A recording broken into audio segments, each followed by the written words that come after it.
এই পৃথিবীর মধ্যে আল্লাহ পাকের জিকির এবং আল্লাহ পাকের স্মরণ, এটা যে কত বড় গুরুত্বপূর্ণ ব্যাপার আমার ধাইশালের জনগণ, মুরব্বী বাবাজিরা, যুবক বন্ধুরা ভালো করে শোনেন। পর্দানিশীল শ্রদ্ধেয় মা এবং বোনেরা, এই পৃথিবীর মধ্যে ইমানদার ব্যক্তি যখন আল্লাহ পাকের নামের জিকির যখন আদায় করে, ও আমার বাবাজিরা, ও যুবক বন্ধুরা, মুরব্বী বাবাজিরা, আমার পর্দানিশীল মা বোনেরা, কলেজ বিশ্ববিদ্যালয়ের ছাত্র বন্ধুরা, এই পৃথিবীর মধ্যে আল্লাহ পাকের কুরবানদা যখন ঈমান গ্রহণের পর যখন তার হৃদয় থেকে বলে লা ইলাহা ইল্লাল্লাহ, আমার বাবারা, এই যে আমরা বললাম লা ইলাহা ইল্লাল্লাহ, এই লা ইলাহা ইল্লাল্লাহর মানেটা কি? আমি বিশ্বাস করলাম, আমি সাক্ষ্য দিলাম আল্লাহ ভিন্ন কোনো ইলাহ নাই, আল্লাহ ভিন্ন কোনো রব নাই, আল্লাহ ভিন্ন কোনো মাবুদ নাই, হায়াত দাতা নাই, মওত দাতা নাই, রিজিক দাতা নাই, এই পৃথিবীতে সম্মান দাতা নাই, মর্যাদা দেওয়ার মালিক আর কেউ নাই। কথা বুঝে থাকলে জবাব দেন। আমাদের বিশ্বাস সব যিনি দিবেন তার নাম কি? আল্লাহ। এরকম আপনাদের আল্লাহ শব্দের আওয়াজ শুনে মনে হচ্ছে রমজান মাস শুরু হয়ে গেছে। একটু মহব্বতের সাথে বলেন না। আমি তো জানি ২.৫ সালের মানুষ আল্লাহ এবং রাসূলের প্রেমিক। অতএব আমার যুবক বন্ধুরা, সম্মানিত মুরব্বী বাবাজিরা, মহব্বতের সাথে বলুন, আমাদের ঈমান বিশ্বাস হচ্ছে সব দেওয়ার মালিক কে? আর হাত তুলে বলেন আল্লাহু আকবার, বলেন ইয়া রাসূলুল্লাহ। এই বিশ্বাস আমাদের ভিতরে আছে না নাই? মাইকের সাউন্ড ঠিক আছে না? এই বিশ্বাস আমাদের ভিতরে আছে। এজন্যই আমরা বলি লা ইলাহা ইল্লাল্লাহ। এই যে লা ইলাহা ইল্লাল্লাহ, এর মধ্যে কত বড় বিরাট এক নিয়ামত আমাদের জন্য। বিশ্বাসগত দিক থেকে আমরা কত মজবুত। আমরা বলি আল্লাহ তুমি ভিন্ন, আমার আর কোনো মাবুদ নাই, কোনো রব নাই। আল্লাহ পাক বলেছেন বান্দারে, ফাযকুরুনি আযকুরকুম ওয়াশকুরুলি ওয়ালা তাকফুরুন। পড়েন যারা পড়েন, ফাযকুরুনি আযকুরকুম ওয়াশকুরুলি ওয়ালা তাকফুরুন। আল্লাহ পাক বলেন বান্দারে, এই পৃথিবীর মধ্যে তোমরা আমার জিকির করবা, স্মরণ করবা, আমি আল্লাহ পাকও তোমাদেরকে স্মরণ করব। প্রশ্ন হচ্ছে, আমরা তো আল্লাহ পাককে স্মরণ করি কিভাবে?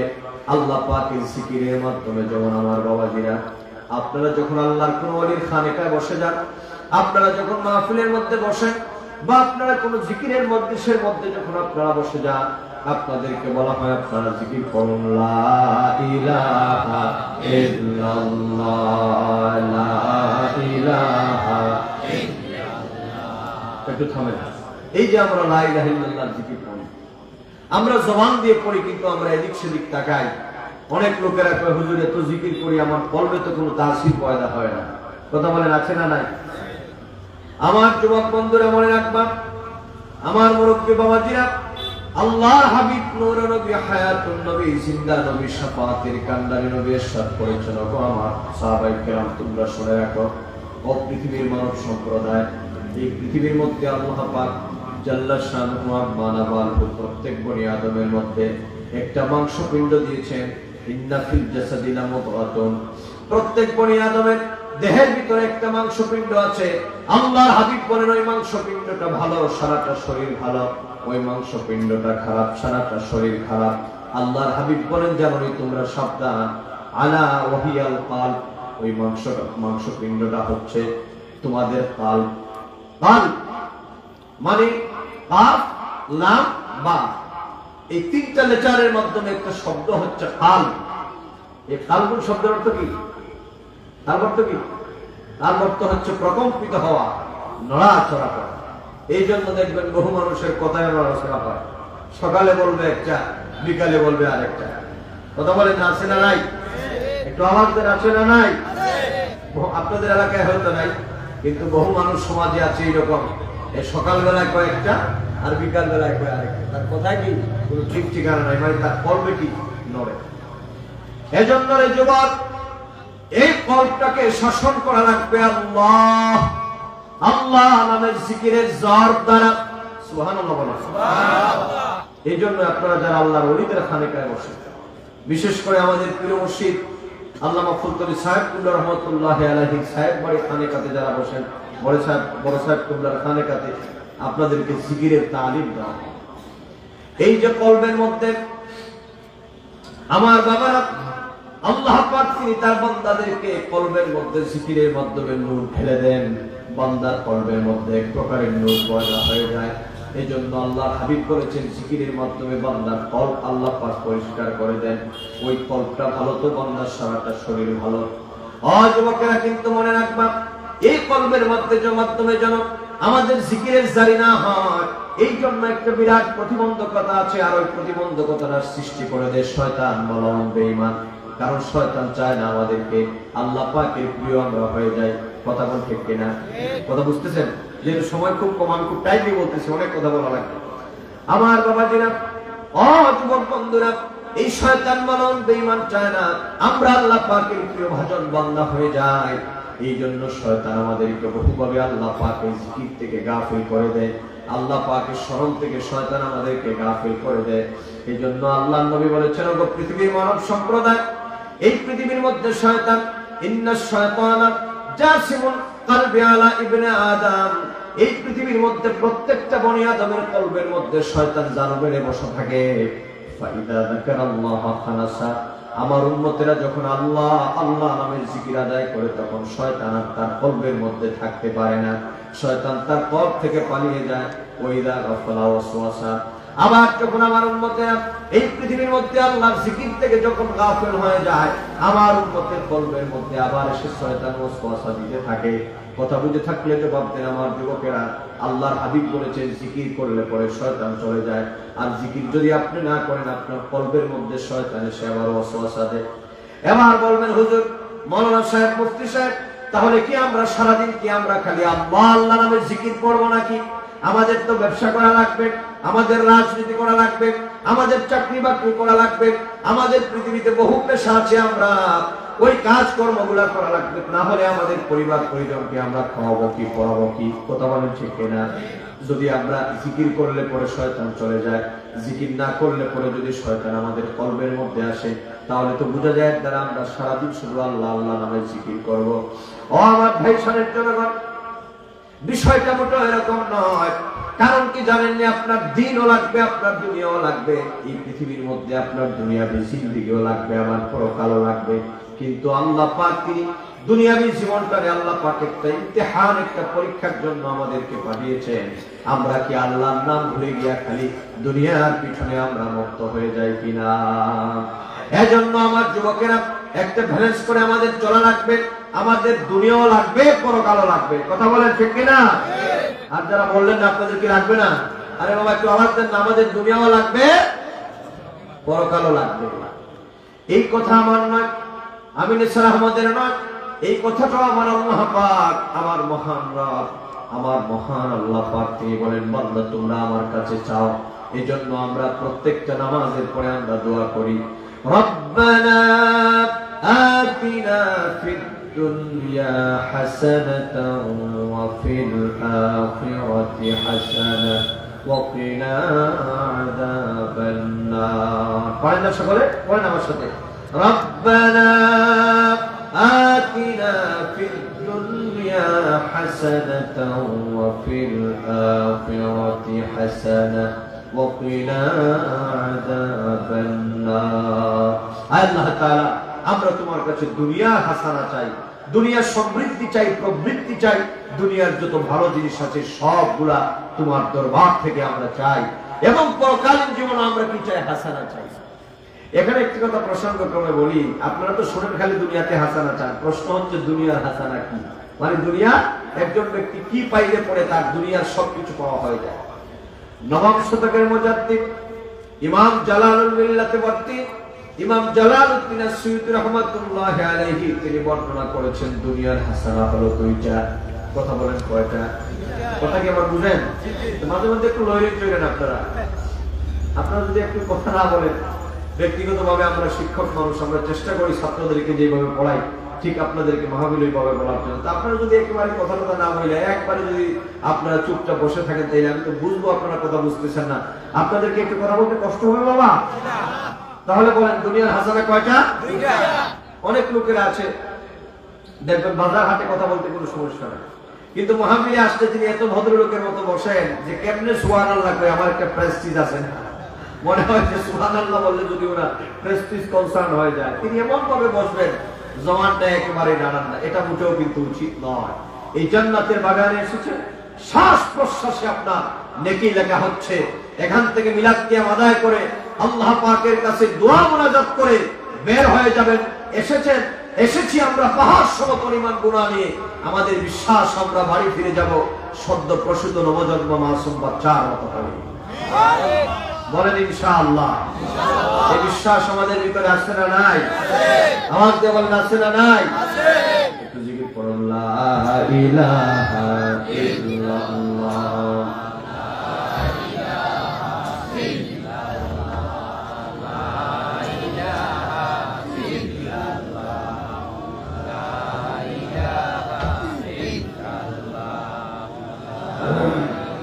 لا إله إلا الله لا إله إلا الله لا إله إلا الله محمد رسول الله قل صلى الله عليه وسلم সকলে পড়েন সাল্লাল্লাহু আলাইহি ওয়াসাল্লাম। প্রিয় ভাই সাহেব, ইমাম সুয়ুতি বর্ণনা করেছেন দুনিয়ার হাসানা হলো দুইটা।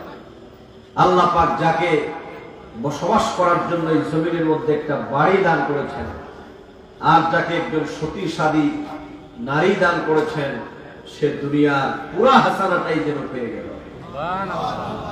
আর একটু বড় করে বলেন সুবহানাল্লাহ। এই হিসাবে আমাদের সকলের বাড়ি আছে না নাই? মাশাআল্লাহ, আমাদের সিলেট অঞ্চলের বাড়ি আলহামদুলিল্লাহ খুব সুন্দর। আমাদের এই বাড়িগুলা আল্লাহ পাকের পক্ষ থেকে দেওয়া বিরাট একটা নিয়ামত। আমরা তো শুধু হুদাই হায় হায় নাই নাই করি, কিন্তু আল্লাহ যে নিয়ামত আপনাকে দিছে ভাই, একটা বাড়ি যেখানে আপনি সারাদিন আপনি আল্লাহ পাকের দরবারে সিজদায় পড়ে থাকতে পারবেন, এরকম একটা আওয়াজ তোলা আল্লাহ আপনাকে দিয়েছেন, এর চেয়ে বড় নিয়ামত আর কিছু হতে পারে? আর একজন সতী সাদী নারী আল্লাহ পাক যাকে দান করেছেন, দুনিয়ার হাসানা সে পেয়ে গেল। আর পরকালীন হাসানা হচ্ছে, এই কথা বলে কে? এই বাবা বাবা কথা বলবি না, তোদেরকে সিন্ডি ডাবল দিব, কথা বলিস চুপচাপ থাকো বাবা। মাহফিলের বাইরে যারা দাঁড়িয়ে আছেন আপনারা কেউ কথা বলবেন না, একটু আমাদেরকে নীরবতার সাথে কোরআন সুন্নাহ শুনতে দেন। আল্লাহ যেন কবুল করেন, সবাই পড়েন আমিন। পরকালীন জীবনের হাসানা হচ্ছে আল্লাহ যাকে বিনা হিসাবে মাফ করে দিবেন। সুবহানাল্লাহ। এই জন্য আমরা দুনিয়াও চাই, পরকালও চাই। কথা মনে আছে আপনাদের? আমি বুঝাতে চাচ্ছি আল্লাহর প্রিয় ভাজন বান্দা হওয়ার জন্য আমাদের কিছু কাজ করা লাগবে। এর মধ্যে প্রথম নম্বর হচ্ছে কি? জিকির করা। প্রথম নম্বর কি? জিকির। এখন এক প্রকারের জিকির পাইলাম, আল্লাহ আল্লাহ নামের জিকির। কথা বল ঠিক কিনা? এই জিকিরের ফজিলত যদি আমি আপনাদেরকে বলতে যাই তাহলে পুরো রাত এখানেই শেষ হয়ে যাবে।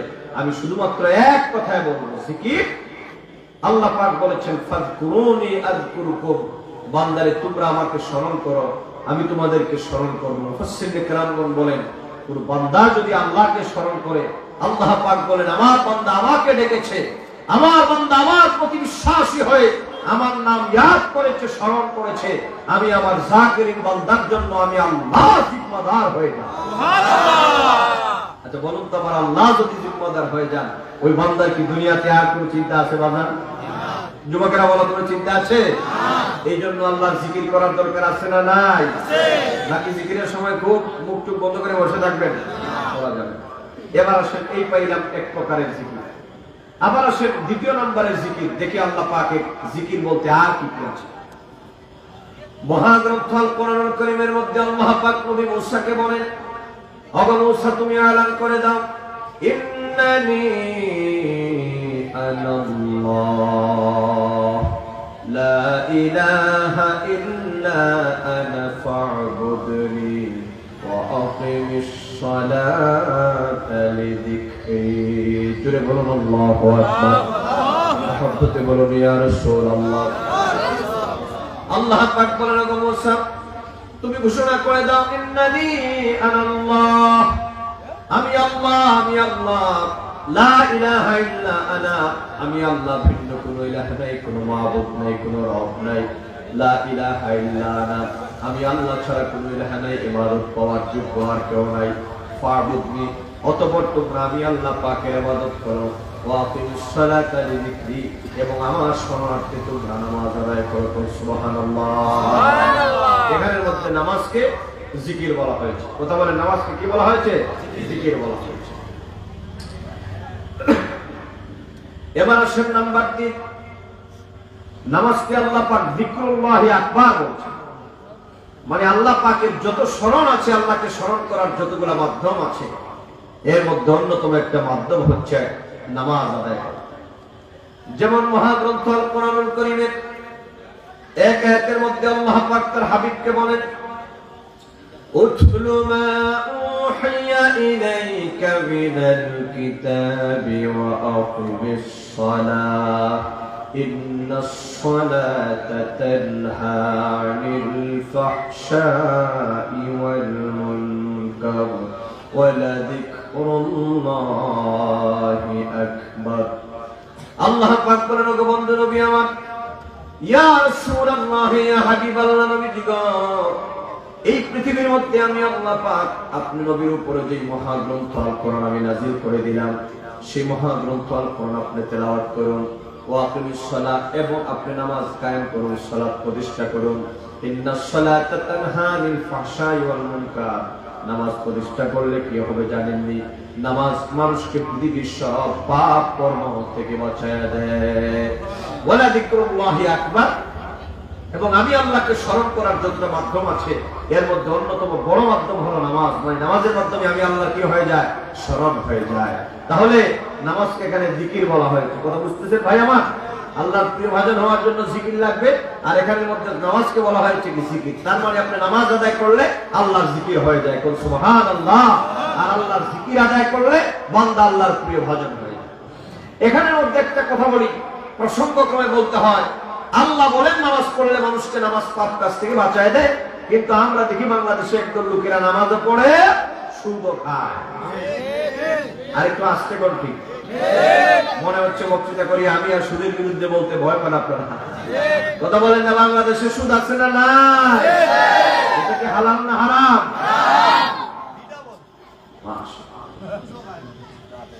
এমন বহু মানুষও আছে নামাজও পড়ে অন্যের ক্ষতিও করে, নামাজও পড়ে অন্যের নামে মিথ্যা বদনাম রটায়, নামাজও পড়ে ঘুষও খায়। বহু অফিসাররা আছে, আমরা জীবনে বহু অফিসারদেরকেও দেখেছি।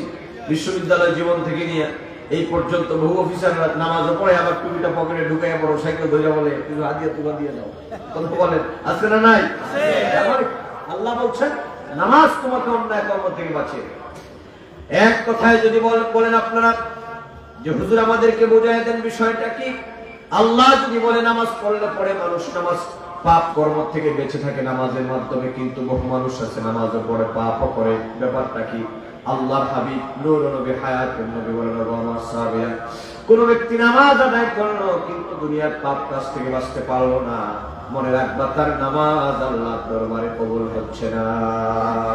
আবার বলি আমার যুবকেরা, অমুরব্বী বাবাজিরা, পর্দা নিষেধ মা বোনেরা, যে যেখানের মধ্যে আছেন ভালো করে শোনেন।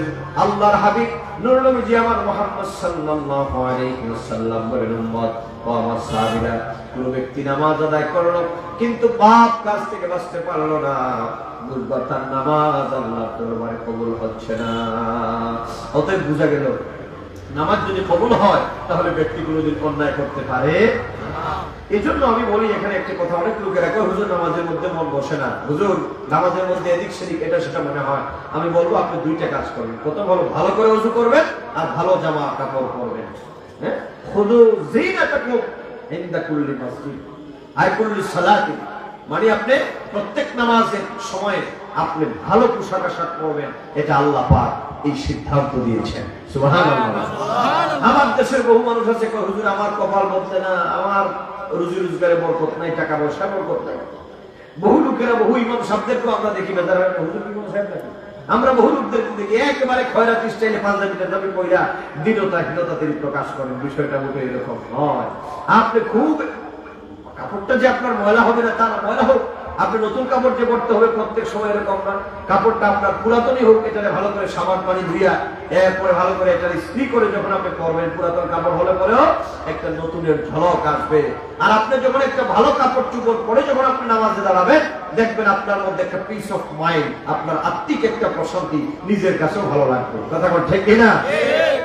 আর আল্লাহ পাক তো তিনি বলেই দিয়েছেন, ইন্নাল্লাহা ইউহিব্বুত তাওয়াবিন ওয়া ইউহিব্বুল মুতাতাহহিরিন। আল্লাহ পাক পবিত্রতা অর্জনকারীকে ভালোবাসেন। এইজন্য আপনার পোশাক আশাকের মধ্যে যেন, আপনার কাপড় চোপড়ের মধ্যে যেন মালিকের দরবারে দাঁড়ানোতে গিয়ে আপনার যেন খয়রাতি প্রকাশ না পায়।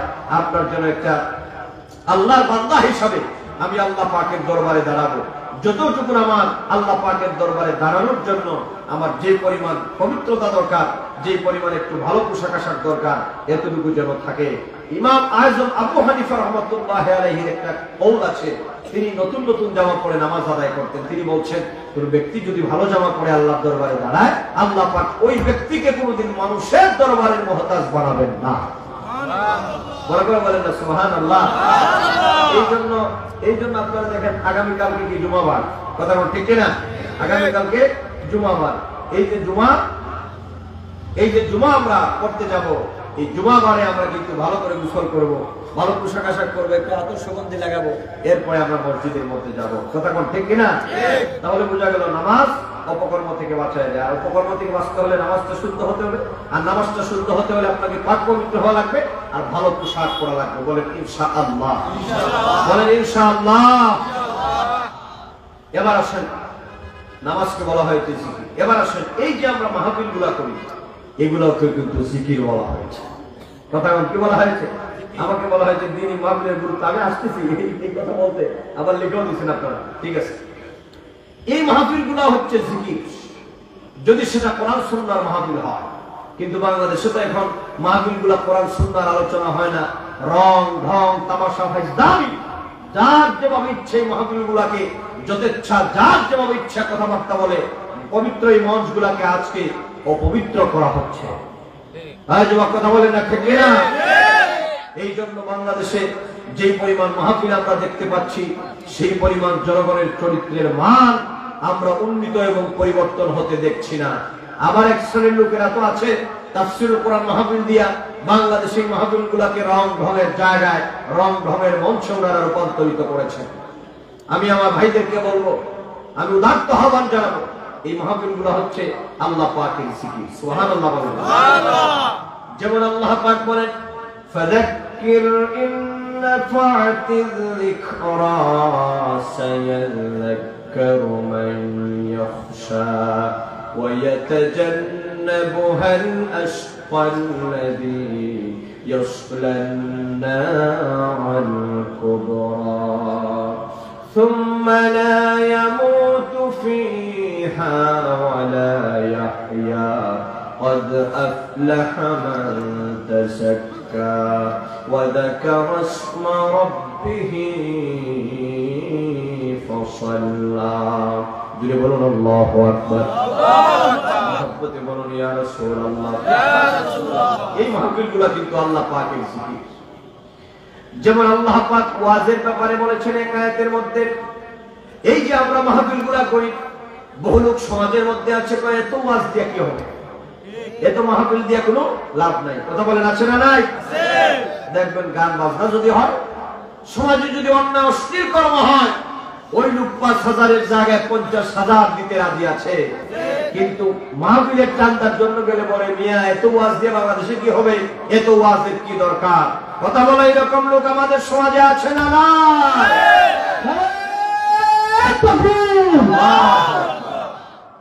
নারে রিসালাত, নারে তাকবীরের সাথে নারে রিসালাত বলতে হবে। বলেন নারে। আপনার রিসালাতের পক্ষে আছেন না নাই? দুই হাত তুলে বলেন আছেন না নাই? তাকবীর, আল্লাহ, নারে রিসালাত, ইয়া রাসূলুল্লাহ।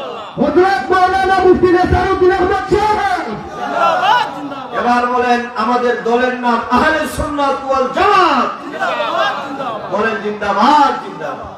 মাশাআল্লাহ, মাশাআল্লাহ।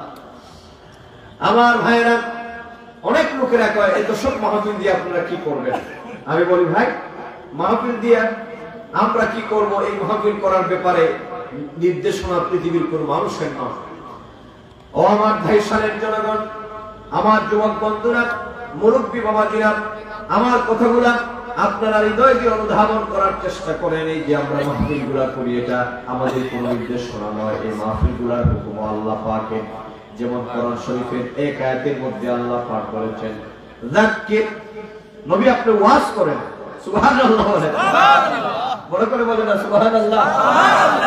আল্লাহ কি বলছে? যাক্কির, নবী আপনি বয়ান করুন, আপনি ওয়াজ করুন। আল্লাহ যদি বয়ান করা হয়, ওয়াজ করা হয়, তাহলে কি হবে? আল্লাহ পাক বলেন, বয়ানের দ্বারা কাফেরের কোনো ফায়দা না হোক, মুনাফিকের ফায়দা না হতে পারে, এই পৃথিবীতে বেঈমান মুশরিক মুনাফিকদের ফায়দা না হতে পারে, কিন্তু আল্লাহ পাক বলেন, ফাইন্নায যিকরা তানফাউল মুমিনিন। আমি আল্লাহ পাকের ঘোষণা হচ্ছে, বয়ানের দ্বারা, কোরআন সুন্নাহর কথার দ্বারা ঈমানদার মুমিন মুসলমানদের উপকার সাধিত হয়ে যায়। সুবহানাল্লাহ। তাহলে বোঝা গেল যে আল্লাহ পাক বলছেন, নবী আপনি ওয়াজ করেন, আর ওয়াজের দ্বারা ফায়দা হবে কার? বলেন ঈমানদারের। কথা বলেন না, কার ফায়দা হবে? ঈমানদারের। ঈমানদারের ঈমানের নূর বৃদ্ধি পায় যখন সে আল্লাহর কথা শুনে, যখন আমার নবীর কথা শুনে।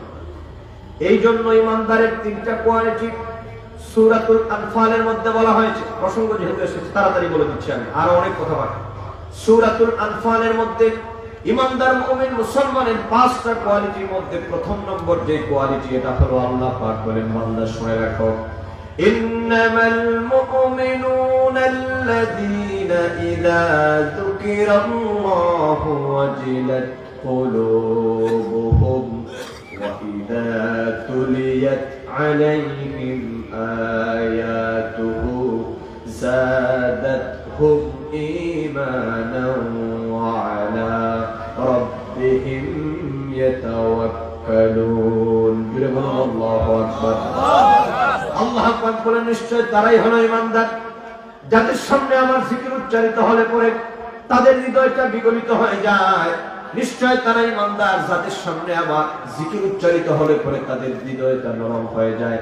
ওয়াইদা তুলিয়াত আলাইহিম আয়াতুহু, এবং তাদের সামনে আমার মহাগ্রন্থ আল কোরআনের তেলাওয়াত যখন করা হয়, যাদাতহুম ঈমানা, এবং তাদের ঈমানের নূরটা বৃদ্ধি পেয়ে যায়।